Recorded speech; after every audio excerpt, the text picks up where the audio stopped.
Hello and welcome to my channel. My name is Angelina and today I'm going to be doing my March wrap up. And as with all of my wrap ups, I will first be going over some stats and then I will talk about the books from lowest to highest rated.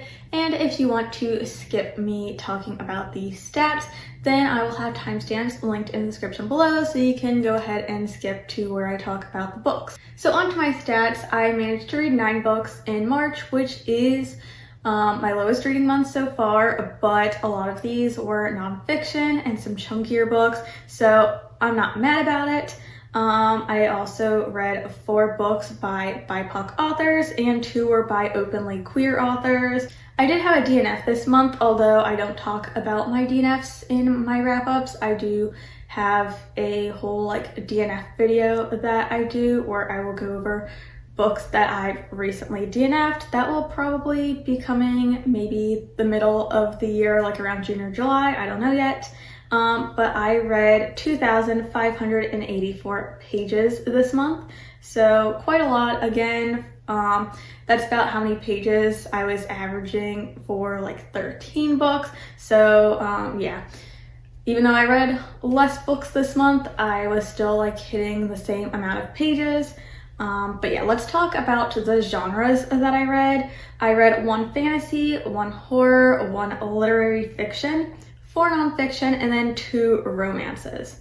And as for the format that I was reading, 4 were audiobooks, 1 was an ebook, 2 were physical, and then 2 were what I call like hybrid, or where I read it in more than 1 format. Usually ebook and audiobook, like I'll switch between them. But for like the audience of the books, 8 were for adults and 1 was YA. I have been reading more adult than YA lately, so I'm not too shocked by that statistic. For my ratings, this was definitely one of my lowest rated months, I guess. I didn't have any 5 stars this month, but I did have a 4.5 star, 4 4 stars, 1 3.5, and 2 2 stars, and 1 1 star. 5 of these books were novels and 3 were novellas, and 7 of these authors were new to me and 2 were repeat. I definitely need to pick up more books that I have like by authors that I've read from before, just because these new authors that I've been trying haven't worked out the best for me, although I am doing quite a few projects this year. So I don't know, we'll see how it goes. Maybe I'll find some new authors that I love, but I feel like this year has not been the best for that so far. But those are my stats, nothing too surprising or out of the ordinary. So let's go to talking about these books. So Come Closer by Sara Gran. This is a book that I gave 1 star, and this book came onto my radar because it's on a bunch of lists for like the most horrifying books, the most traumatizing books, like short horror books, like that kind of vibe. And I've had it marked on my TBR for a while, and I was just kind of feeling in the mood for a short horror book, so I decided to pick this one up on kind of a whim, and I just pretty much sat and played Stardew Valley while listening to this, and I was so bored. Can I even tell you what this is about? Not really, because I got like 1 sentence for like explaining what this is, and it's basically this woman who thinks she's possessed. The whole book is she possessed or is she not? What's going on? And it was so boring.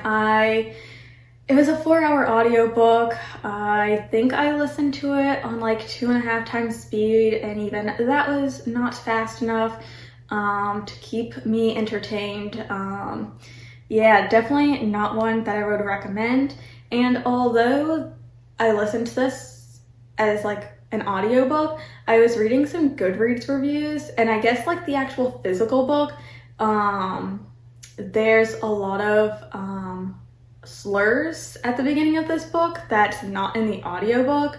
So I do want to bring that up, that they do use the F slur throughout the beginning of this book, supposedly, according to like some reviews that I saw. So yeah, definitely not one that I would recommend. Greek Lessons by Kang. This is one that was one of my most anticipated books. It was on my 24 and 24 reading list. This was one that I was just dying to read because I love this author's previous book, The Vegetarian. It's one of my all-time favorite books. However, I ended up giving this book 2 stars. This was a very big disappointment. It's definitely a big tonal shift from The Vegetarian, which I was kind of expecting, but I wasn't expecting whatever this was, because I have no clue what this book was about. I wouldn't really say that there's a plot. We're following this woman who doesn't speak anymore. She has a fascination with languages. She's taking Greek lessons. We're following this one guy who is blind.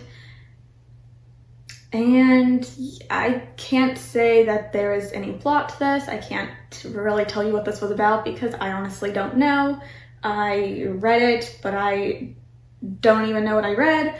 I'm not sure if I'm just not smart enough for this book, but I got nothing out of this. It was a big disappointment. The only reason this got 2 stars for me is just because I love this author's writing. I think it's beautiful.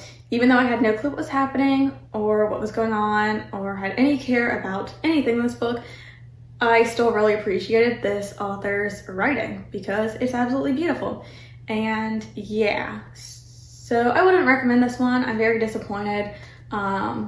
Yeah.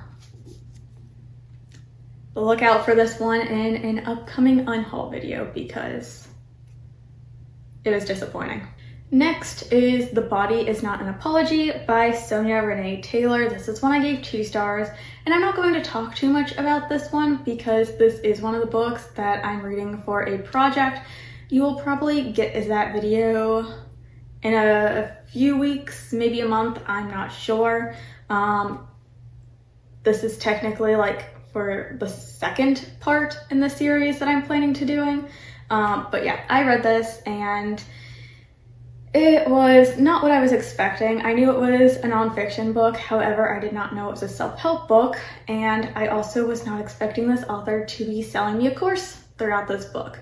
So this one was very disappointing. Again, I'll talk about this more in a later video, so you can look forward to that.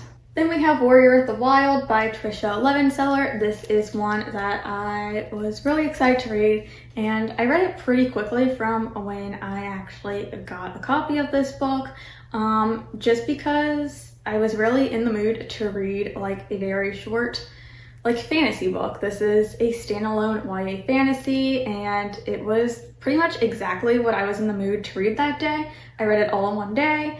And, you know, it was a pretty solid book. I gave this 3.5 stars.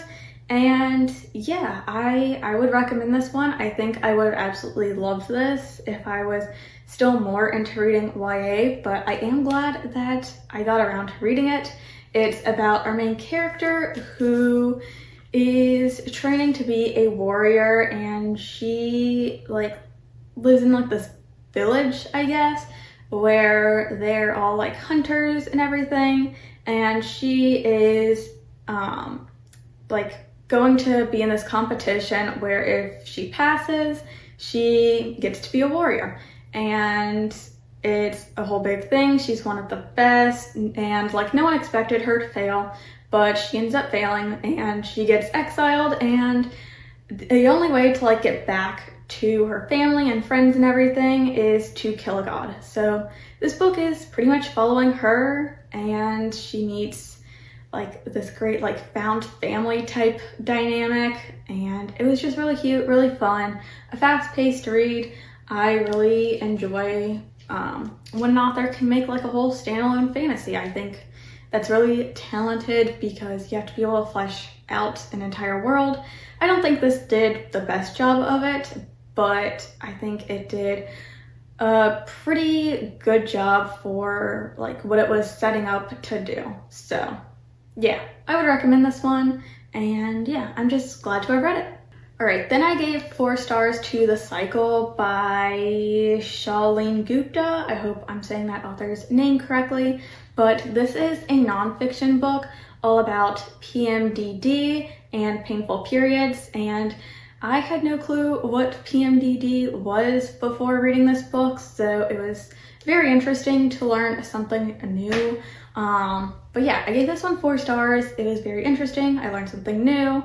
I don't really have too much to say about it. I wouldn't say like the writing itself was one of my favorites. But yeah, it was interesting. I'm glad to have read it.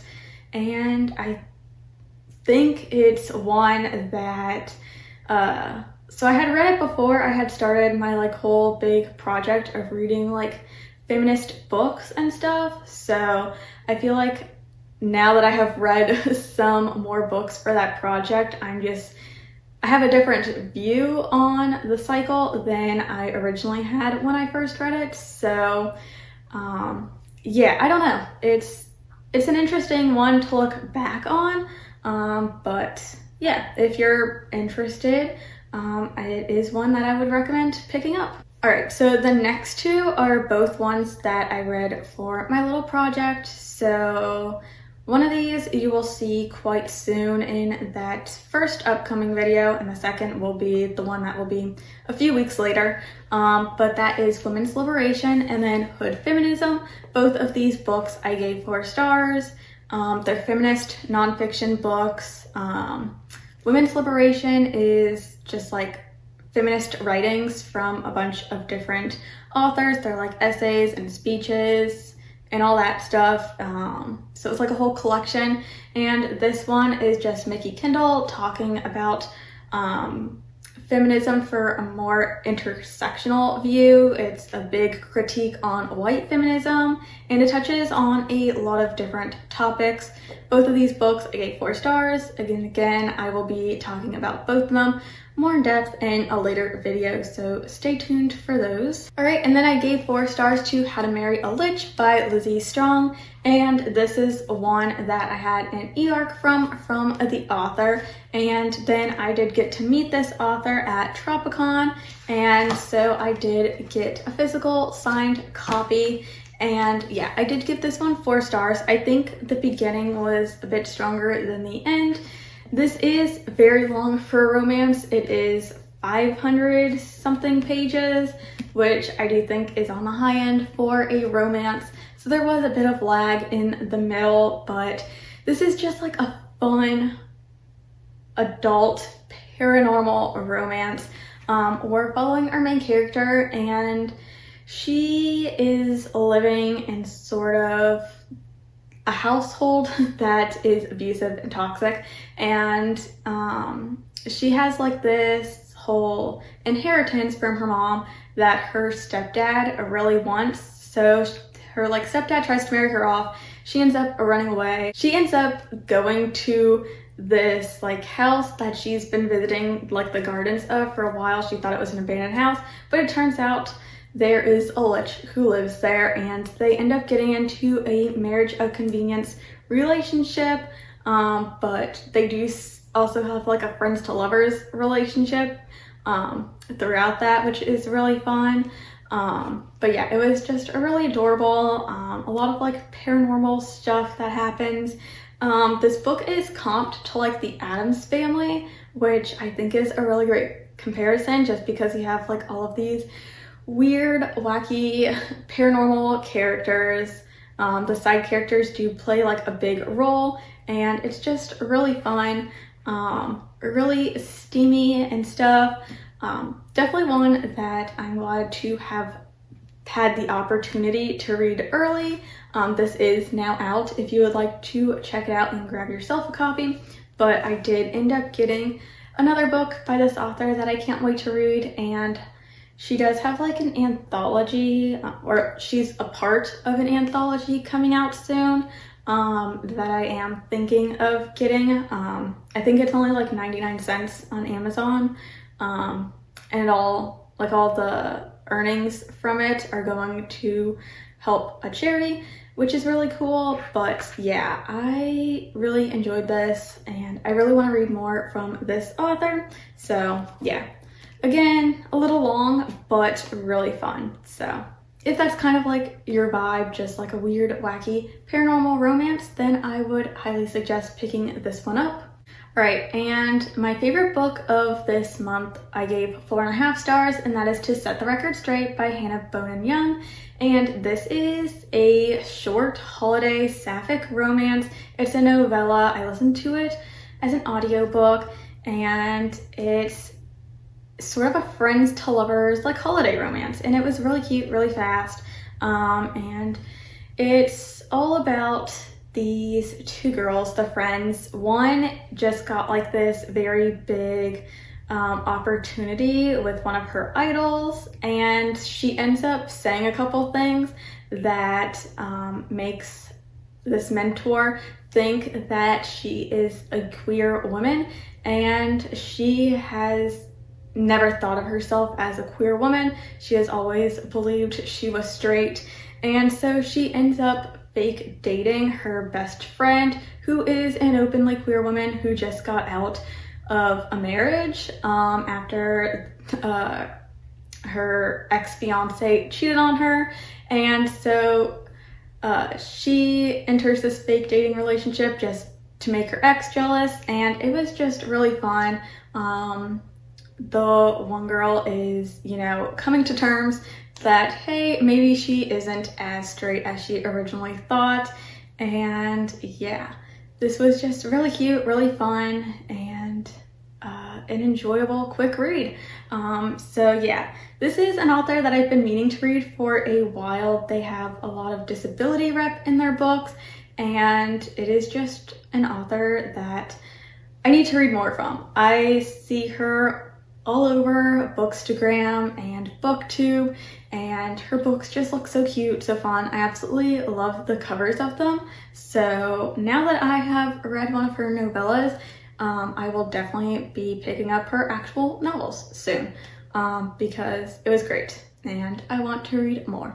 So yes, those are all 9 books that I read in March. Thank you guys so much for watching, and leave a comment down below about what your favorite book that you read in March was, and don't forget to subscribe and leave a like and all that stuff, and I will see you all in the next video. Bye!